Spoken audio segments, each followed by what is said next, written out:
Dear Digital Classicists Berlin, I welcome you to our now, let's say, fourth session for the Digital Classicist seminar in Berlin. And I'm very, very proud that we have here the doctor-designated Christian Berndt speaking today about, the German title was Die Konstruktion der Pantheonsäulen und die Rechtfertigung Architektur- und wissenschaftshistorischer Forschungsergebnisse mit digitalen Erkenntnismitteln. I think in English his title will change very much, and I think there are as well some circumstances which changes as well the whole tone of his talk, which we will listen to shortly. Let's say some words about Christian Berndt. Christian Berndt studied art history, comparative literature and history of science in Berlin and Bern. He made his PhD in 2010 for a study on the epistemic implications of digital research methods in the humanities. Actually, why are you still designated? Not published yet? No. Okay. From 2008 until 2011, he was a scientific co-worker at the Digital Pantheon Project, which he will present now. The project was undertaken by or organized by the University of Bern and the Humboldt University of Berlin. You can imagine which name stands behind this project, which is as well very well in sharp or deep relations with the Topoi organization. It is Gerd Grassoff. His current research interest as an independent researcher at the moment is the epistemology of architecture and the epistemic implications of digital research methods and digital publishing. He does it now without being affiliated to any institution here in Berlin, which we hope we can change in the future. And as well, I'm very proud because he's an active participant of the Digital Humanities Stammtisch taking place every first Friday in the month, which will be as well this Friday. So anyone who wants to share us for a beer or some food is heartily invited to come on Friday to the Club Aufsturz in the Oranienburger Straße. Now, some news about, beginning at 7 p.m. Now, some news about the Digital Classicist seminar as a whole. You know that the upcoming presentations will all take place here in the Topoi building. As well, I have here the website. You can see we have put now as well online with the great help of Lucas and Matteo, as well already the abstracts and the slides, and as well the video of the first talk, which was by Gabriel Baudard. Anyone who participated this first Digital Classicist seminar with Gabby can surely agree with me that it was a very inspiring and a fruitful talk which he gave. But now I have spoken too much, and I give over the word to Christian Berndt, who will actually who has chosen for his presentation the English language, so we all can participate and fructify. Dear Markus, many thanks for the kind introduction and many thanks for the invitation to the Digital Classicist seminar. Much has been said about how digital methods and tools have changed our research methods, but in my view there is still a missing awareness for the problem of how research results based on digital means must be justified and published. I don't want to discuss this problem in abstract terms. Instead, I will present you a case study from the field of archaeology and architectural history. The example I've chosen for today is the Digital Pantheon Project, of which I was member from 2008 until the end of 2011. First of all, I would like to sketch the project history, its original goals, and the investigations performed so far. In a detailed study, I will present you our findings regarding the design of the Entasis of the Pantheon's Portico columns, the slight harmonic bending of the column shaft.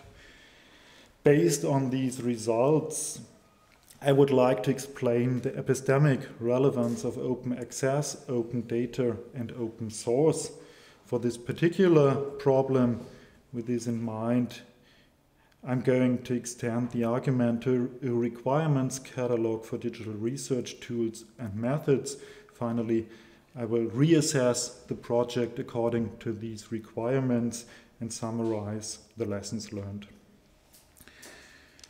The Digital Pantheon Project was an interdisciplinary project hosted by the Karman Center for Advanced Studies by the University of Bern in Switzerland.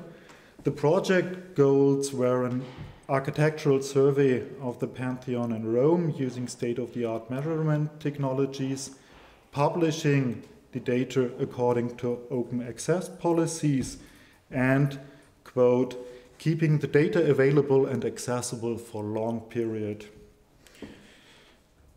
In the first project phase, the building was scanned with a high-resolution 3D laser scanner from various locations inside and outside the building. You see a photograph from the north of the Pantheon with one of the project staff operating the laser scanner.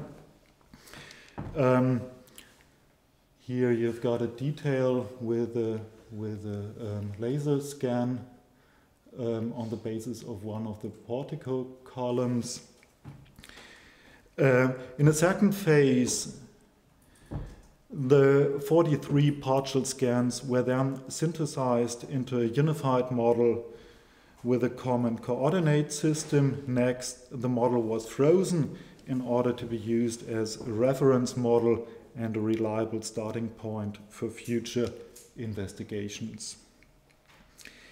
In addition to the project's original goals, research in a third step, research questions were formulated in order to demonstrate how digital tools and methods can be applied to questions of architectural history, archaeology, and the history of science. Up to now, the main research activity was devoted to the analysis of the so-called Greek refinements or optical corrections. These refinements are hardly discernible deviations from a straight orthogonal building geometry, which either are meant to compensate for distorted perception or to enliven the building with subtle tension. What you see here is a often cited summary drawn by Coulton, 1977, with all the refinements or corrections in exaggerated scale. In its truest sense, the fundamental refinements is the so-called curvature, the subtle convex bending of the stylobate, which is carried forward to the whole building structure and causes all horizontal axes and planes to deviate from the horizontal plane. Further examples for such refinements are the inward inclination of the outer columns or the subtle amplification of the corner columns, as shown. The amplification of the corner columns, the inward inclination of the outer columns. There is also inclination of the pediment and, of course, the curvature of the stylobate. For the analysis of the one of the main reasons for choosing this particular research focus are the comparatively small absolute dimensions of the deviations, where new high-resolution measurement data promised new insights into these much debated questions. Up to now, our main interest within the field of Greek refinements was the design and construction of the Portico columns, or more precise, the column shafts, 40 feet high granite monolith, each weighing about 50 tons. They were taken from 2 different quarries in Egypt and transported by ship to Rome, although their dimension and mass do not designate the absolute maximum in Roman architecture. Transport and erection of the columns will have posed a serious challenge even to Roman engineers. Anyhow, there are indications that originally the portico of the Pantheon was intended to be furnished with even larger columns. For the analysis of the portico columns, the coordinates of each column were extracted from the reference model. Left you can see an extract taken from the files. On the right, the diagram I'll explain a little bit later. Each of the 16 data sets comprises between 1 and 2 million measurement points. The files have a size of 29 to 64 megabyte and are stored in the universally readable ASCII format so that the data can be analyzed and visualized with any application. To analyze the geometry of the portico columns, the coordinate sets were then cut into thin slices vertical to the column axis. In the next step, the radius and center of every slice was calculated with the best fit and a minimum enclosing algorithm. This is what we see on the right-hand side. The red crosses are the empirical measurement points, and the difficult to discern green and blue circle are the calculated circles and radii.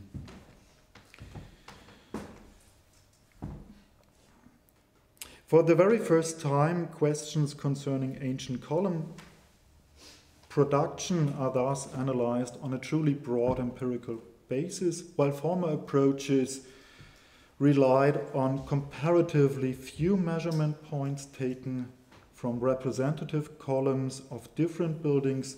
The present approach not only takes the complete set of an entire part of a building into account, but also truly applies the analysis to the column in its entirety. The thus prepared data can then be plotted in order to visualize the column profile and the orientation of the column axis. This is what we see here, the column profile plotted, the radii plotted, the orientation of the column axis in X and Y orientation, and an overlay of an proposed, of an hypothetical profile construction method and the empirical shaft profile. What we can see is that the best fit algorithm has a closer range of scatter, while the minimum enclosing circle algorithm, due to the structure of the algorithm, has much more scatter.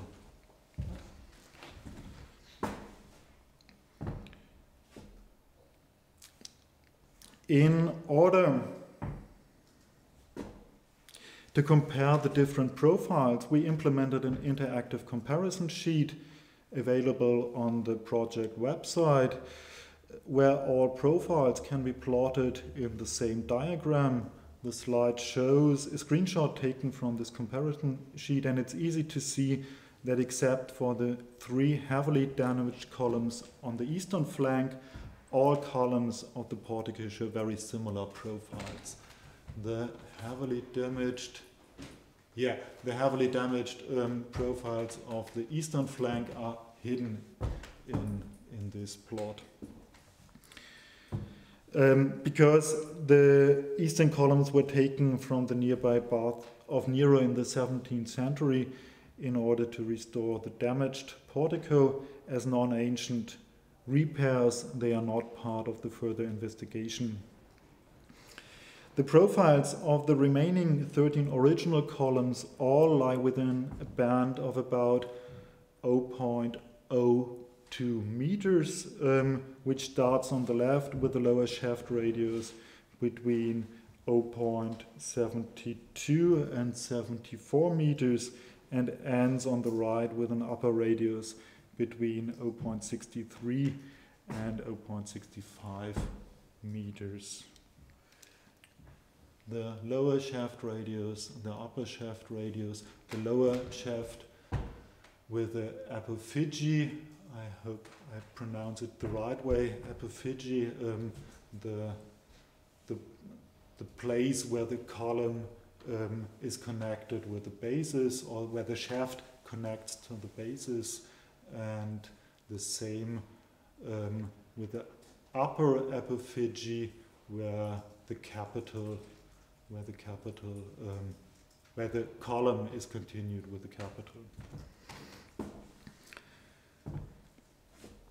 The task of designing columns for the Pantheon's Portico suggests that all columns, except for those at the corners, are designed according to the same principle. Nonetheless, the uniformity of the profiles and the only small variations of the dimensions remain surprising, in particular if one recounts the absolute size of the columns and their provenance from two different quarries. We know from Vitruvius that there existed indeed geometrical constructions to design slightly curved profiles. In the section devoted to the architectural refinements in the third book of De Architectura, he writes, "At the end of the present book, I shall record the illustration, forma, and method, ratio, for the addition made to the middles of columns, which is called Entasis, bowing by the Greeks, and how to execute this refinement in a subtle and pleasing way. But neither the mentioned illustration forma nor the description of the method ratio have survived, as all the illustration with Vitruvius.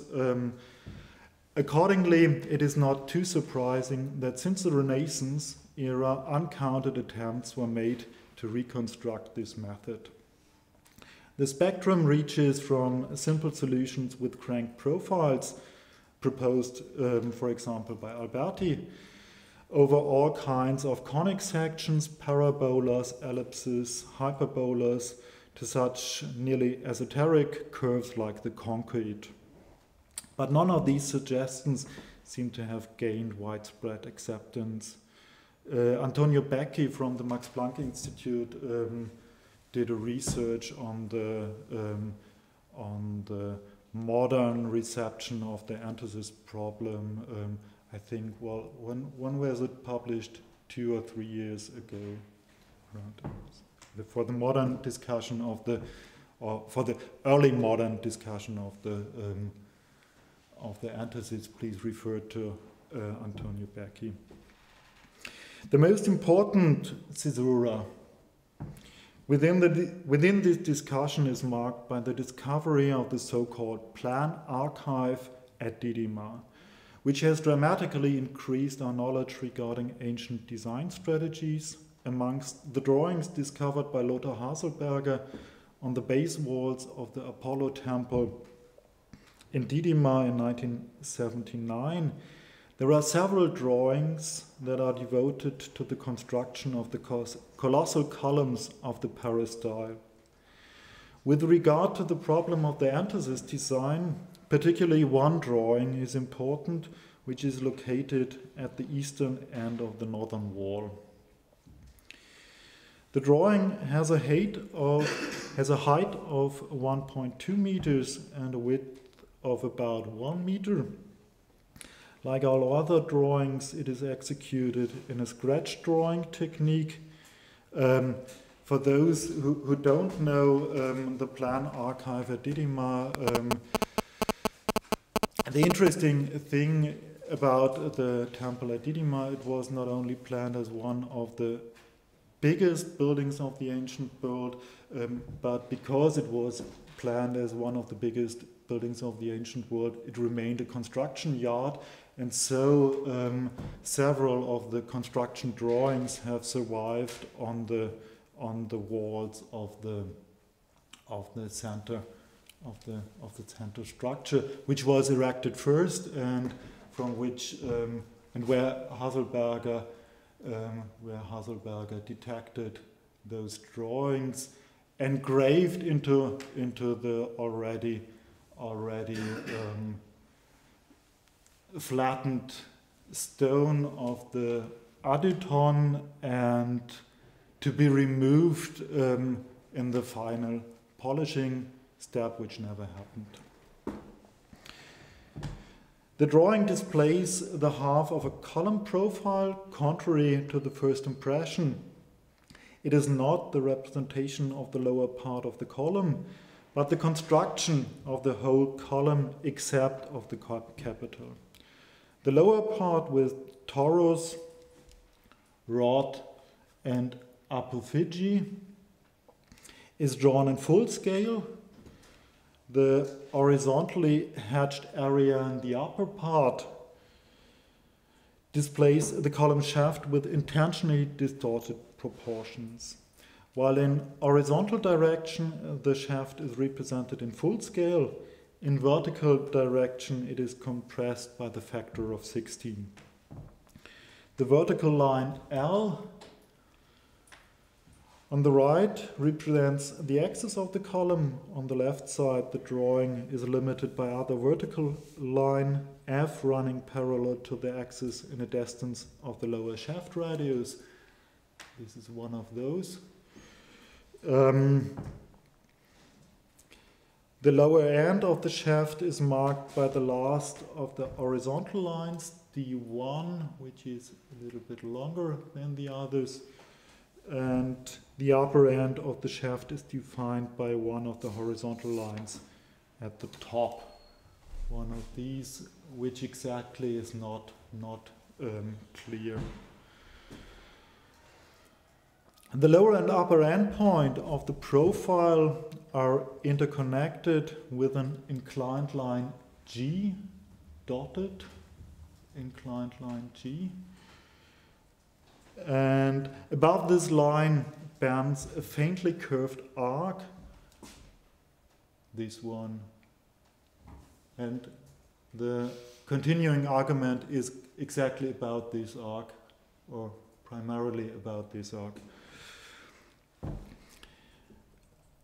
Above this line bends a faintly curved arc, which Haselberger plausibly identifies as a circle segment, which runs through the upper end point of the profile and which is tangent to the vertical line on the left. Tangent here and running through the upper radius. The center of the circle segment could not be identified, and the question of how the circle segment was executed remains unresolved. The profile of a full-scale shaft is obtained by extracting the construction profile by the factor 16:1, which turns the circle segment into a segment of an ellipse. And there are two drawings at the walls of Didyma where this procedure is done, where the compressed drawing is extracted to a full-scale drawing. Geometrically, the Entasis construction found in Didyma can be described like shown on this slide. RL and RU designate the lower and upper radius of the shaft. RU and RU, well, I took the German. RU means RL and RO means RU. A is the difference, RD designates the radius of the construction circle whose center lies on the same level as the lower of the column as the lower on the column shaft. H is the height of the shaft in the drawing, and it is easy to show that in this construction the radius of the construction circle is defined exclusively by the height of the column shaft in the drawing and in the difference between lower and upper shaft radius. This means the radius of this circle or this circle segment is defined by the difference, by the height of the column or the compressed column and the difference between lower and upper radius.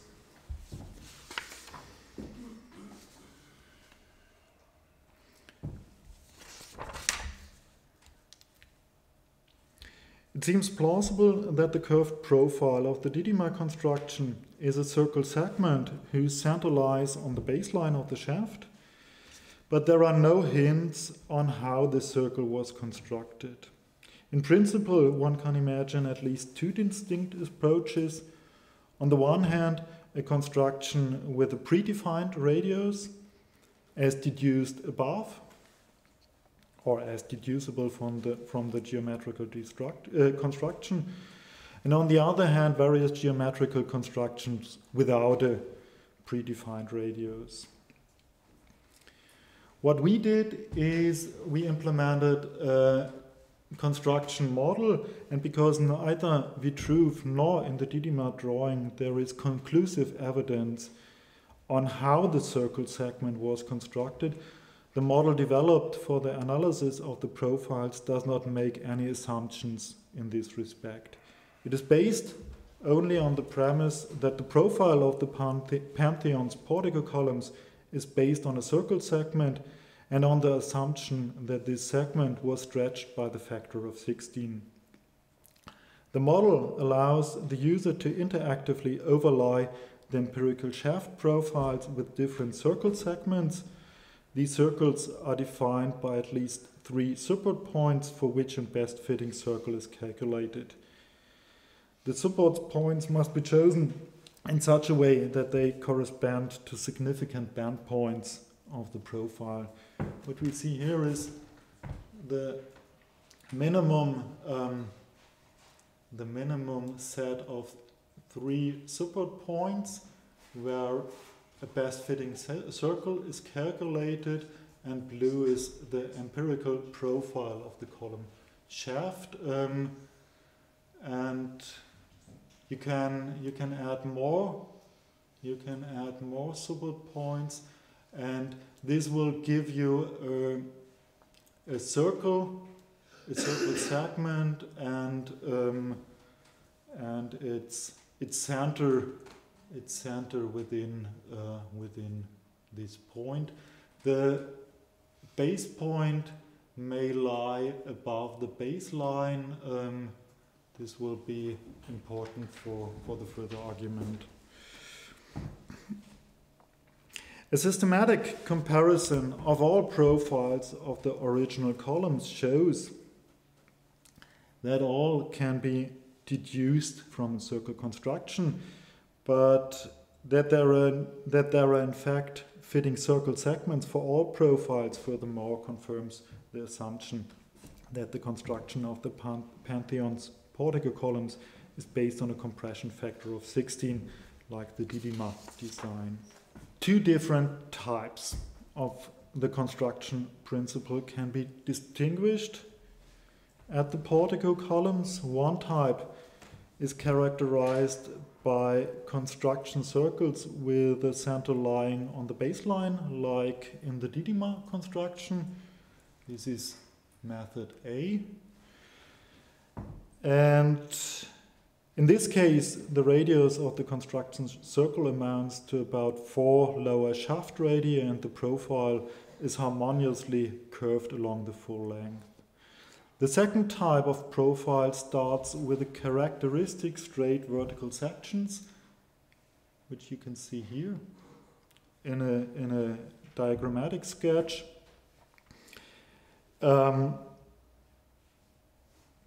with a characteristic straight vertical section which becomes a circle segment only considerably above the baseline. The radius of the construction circle is considerably smaller, and the center point of the construction shifted vertically upwards, as shown here.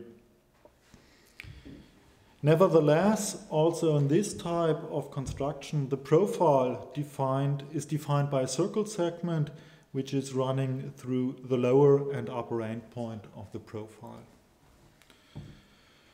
Moreover, the systematical analysis of a larger self-contained set of similar columns shows that even columns of similar type may vary much more than was previously expected. Typical differences between the columns allow for detailed conclusions regarding the design and manufacturing process from the evidence of two typical variants of the design method. One can draw the conclusion that the final profile was not applied until the shafts had arrived in Rome, where at least two different shops with two different design methods were responsible for the execution of the columns. One has to say the columns are from two different quarries in Egypt, one at the Mons Claudianus and the other from the Aswan region, characteristic by its gray color and its more pinkish color. And you have both types of construction with both you have both types of construction with both provenances. It should be emphasized that the presented findings could not be achieved without digital means. The results can fully be justified and understood only with access to the high-resolution measurement data and the models which interpret them.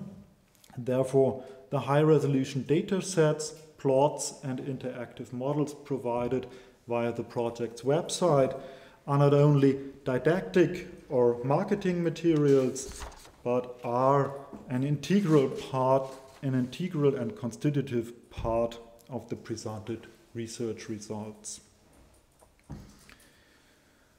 So far, the example or the problem of the Pantheon's Portico columns, what we did, where we used digital means, and now I want to go on to the more general part and for the more general conclusions drawn from the Pantheon experience. The question of open access and open data is not a purely academic issue, but in contrast it is of practical relevance for research in the field of archaeology and architectural history. This is clearly illustrated not only by our own experience, but by quotations from the renowned architectural historian Mark Wilson-Jones, for example, who also dealt with the problem of the Entasis design in various papers. Mainly with respect to practical aspects, of the design and execution process, Wilson-Jones has come to the conclusion that the geometrical design of ancient columns is presumably based on much simpler constructions than previously assumed. Our results are converging in this respect. With regard to the findings of the archaeologist Gorham P. Stevens, he states, there are now two models to choose between. Stevens' series of parabolas, hyperbolas, and conchoids versus crank profiles and the ellipse plus straight line variation of the Didyma method. He then continues, unfortunately, it is impossible to make a quantitative comparison because Stevens did not provide details of his measurements. To put it differently, constitutive elements to evaluate Stevens' claims are missing. As a consequence, adequateness and correctness of his interpretation cannot be reassessed, although there are reasonable doubts regarding his interpretation. Because his measurement data is missing, we cannot examine the accordance of his reconstructed profiles with the measurement points. Therefore, his results can only be criticized by remeasuring the respective columns, and this becomes a serious research obstacle if the columns are as difficult to access as the Pantheon columns are. Oh, sorry, I had a very nice slide where Stevens is standing on a fire ladder and measuring the Pantheon, the colossal Pantheon columns with a Klavierseite. With a Klavierseite. Piano string. With a piano string.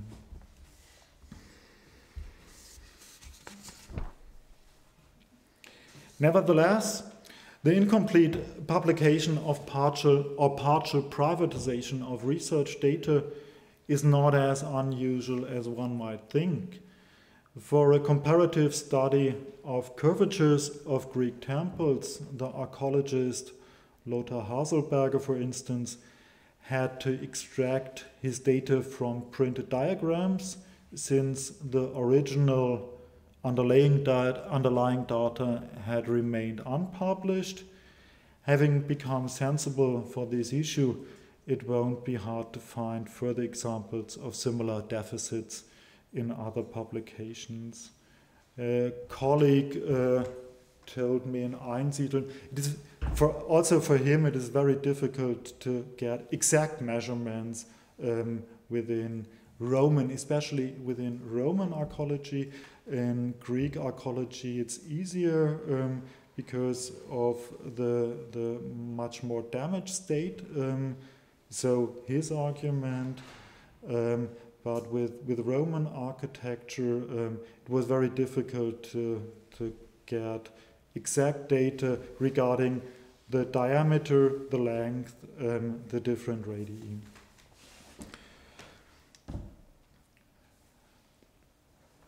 The critique of common publishing standards can be extended and generalized to the requirements catalog for digital research methods and tools. For today, I only want to comment some of the most important items. Explication of the hypothesis to be justified. One of the fundamental requirements to assess a justification is the explicit formulation of the hypothesis to be justified. Of course, this requirement does not exclusively refer to digital research only, but since the use of digital tools and methods changes justification strategies in many respects, for example, the use of models and simulations, and because much attention is given in the discussion to technical issues, it is worth recalling the fundamental importance of a precisely formulated hypothesis. With regard to the Pantheon project, for example, we could only define the relevant material for the justification of the results and for the publication of our findings by the formulation of precise research questions with, for example, the third phase. Simply only having the model did not provide any clues how the model should be delivered, should be made accessible, unless you've got precise questions what you want to do with the model. The declaration of the means of proof. In an epistemic perspective, the declaration of the means of proof and the justification of their truth-preserving character is of similar importance. With respect to the Pantheon project, this means, for example, information about the measuring techniques and instruments, information about the algorithms used to calculate the slices and radii, or information regarding the implementation of the construction model used for the analysis of the empirical profiles. Moreover, the declaration of the means of proof should comprise information of the software used and, where required, its version or build number, or a comprehensible specification of the algorithms and methods used. For transparent justification, the means of proof themselves should also be verifiable for their validity. Consequently, the correctness and aptness of the implementation of a method should be verifiable on the basis of the source code. Third important requirement, which at least in the humanities seems to be often ignored, is the requirement of open and complete communication of the hypothesis and its justifying reasons, which is a prerequisite for assessing others' knowledge claims. Again, this requirement does not exclusively refer to research based on digital methods.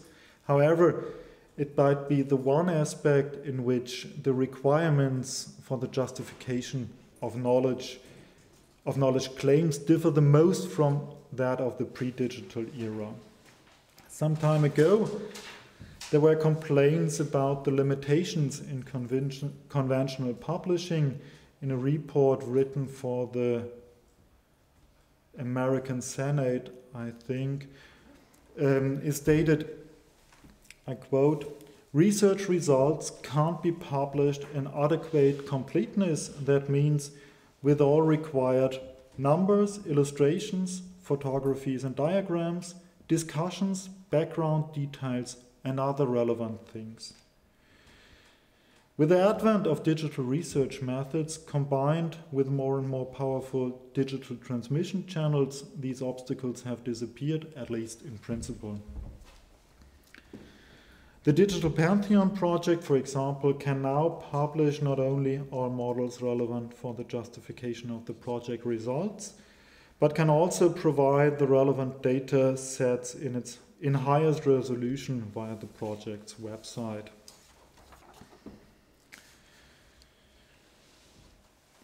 Documentation of operational interrelationships in order to enable the reassessment of justifications based on digital tools.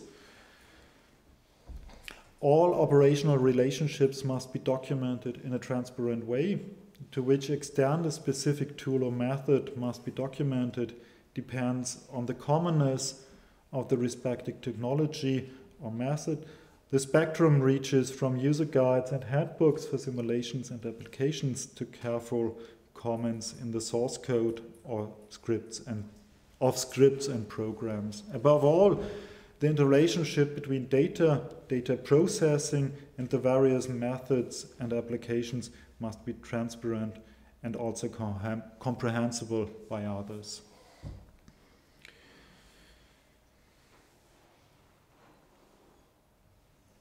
In conclusion, I would like to close my comments on the requirements catalog with the explanation of the thesis that the free and unlimited access to scientific resources according to open access and open source policies is required not only for social, political and economical reasons, but first and foremost for epistemic reasons. Only if all material relevant for the justification of the respective claims is accessible for anyone without any restrictions, they can be examined in an appropriate manner. That is to say, access to and usage of digital research material may not be restricted in any form, neither by juridical nor by technical means. All material pertaining to the justification must be published in adequate quality and in formats which are easily accessible, in order to ensure that as many researchers as possible can assess all aspects of the justification in all its details. Conversely, the orientation to the justification can be used as a compass to decide which material must be published and preserved. I think this was a discussion issue at the last EFA too. What material must be published, what material must be preserved? My answer would be all the material relevant for the justification of the claims made. at least this one, this material should be preserved and made accessible to the broadest audience possible. To conclude, let me close with a short discussion of how the Digital Pantheon Project complies with these requirements.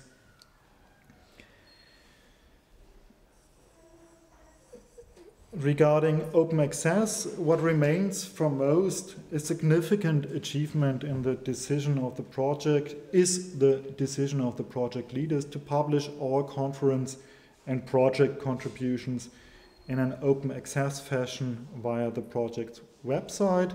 This means the contributions to the conference were published in book form, but also made accessible as PDF files via the project's website. This could go as the gold approach.